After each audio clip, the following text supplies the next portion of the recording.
जय श्री कृष्णा, राधे राधे। मैं अनीसा यादव अपने चैनल अनीसा अवधी गीत में आप सभी का स्वागत करती हूँ, अभिनंदन करती हूँ, सादर प्रणाम करती हूँ आप सभी को।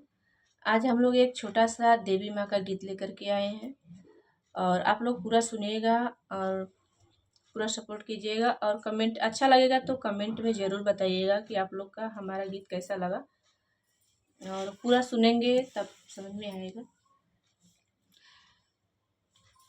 देवी मैया दुर्गा मैया लाज के रखैया हो।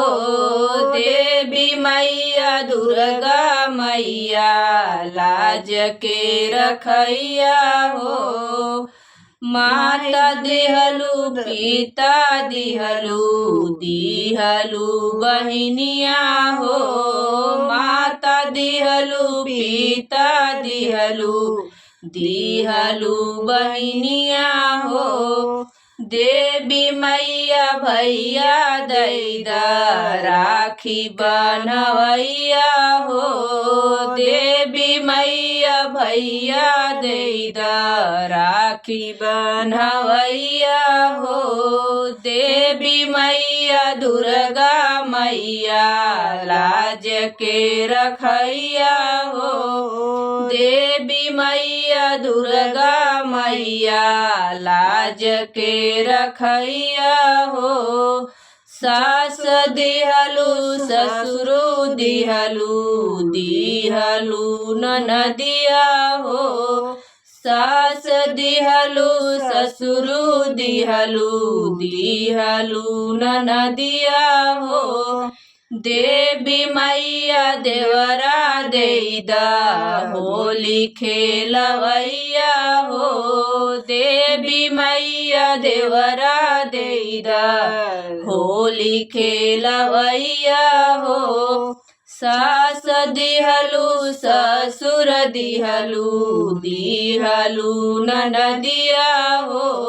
सासु दिहलु ससुर दिहलु दिहलु ननदिया हो। देवी मैया देवरा देदा होली खेलवैया हो। देवी मैया देवरा देदा होली खेलवैया हो। देवी मैया दुर्गा मैया लाज के रखैया हो। देवी मैया दुर्गा मैया लाज के रखैया हो। धन दिहलु दौलत दिहलु दिहलु महलिया हो। धन दिहलु दौलत दिहलु दिहलु महलिया हो। देवी मैया बेटा देदा राज करवैया हो। देवी मैया बेटा देदा राज के रवैया हो। धन दिहलु दौलत दिहलु दिहलु महलिया हो। धन दिहलु दौलत दिहलु दिहलु महलिया हो। देवी मैया बेटा देदा राज करवैया हो। देवी मैया बेटा देदा राज करवैया हो। देवी मैया दुर्गा मैया लाज कर रखैया हो। देवी मैया दुर्गा मैया लाज कर रखैया हो।